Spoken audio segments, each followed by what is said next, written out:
जहां ऋषियों ने स्मृति की थी, जहां शक्ति विकसित हुई, जिसने पूरी मानव सभ्यता को पढ़ना लिखना सिखाया। अब ये उपलब्धि दुनिया में तहलका मचा रही है। विदेश में लोग हैरान हैं कि कोई बच्चा बिना टेक्नोलॉजी के सिर्फ स्मरण के बल पर इतना कैसे कर सकता है। विदेश में रहने वाले जो लोग हैं, जो बुद्धिजीवी हैं, जो साइंटिस्ट हैं, वो तो हैरान है कि यार ये अविश्वसनीय चीज है, क्योंकि वहां पढ़ाई किताबों, नोट स्क्रीन पर है।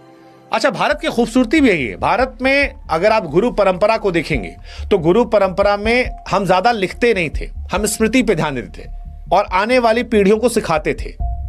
भारत में शिक्षा हजारों साल तक याद करने की शिक्षा पर आधारित थी, सुनकर सीखने पर।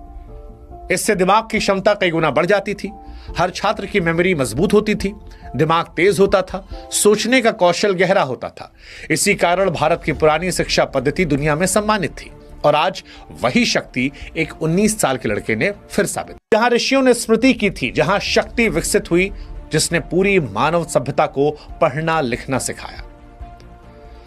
अब ये उपलब्धि दुनिया में तहलका मचा रही है। विदेश में लोग हैरान हैं कि कोई बच्चा बिना टेक्नोलॉजी के सिर्फ स्मरण के बल पर इतना कैसे कर सकता है।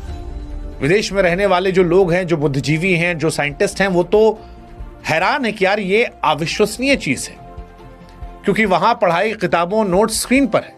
अच्छा, भारत की खूबसूरती भी यही है। भारत में अगर आप गुरु परंपरा को देखेंगे तो गुरु परंपरा में हम ज्यादा लिखते नहीं थे, हम स्मृति पे ध्यान देते थे और आने वाली पीढ़ियों को सिखाते थे।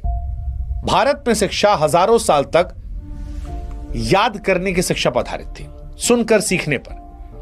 इससे दिमाग की क्षमता कई गुना बढ़ जाती थी, हर छात्र की मेमोरी मजबूत होती थी, दिमाग तेज होता था, सोचने का कौशल गहरा होता था।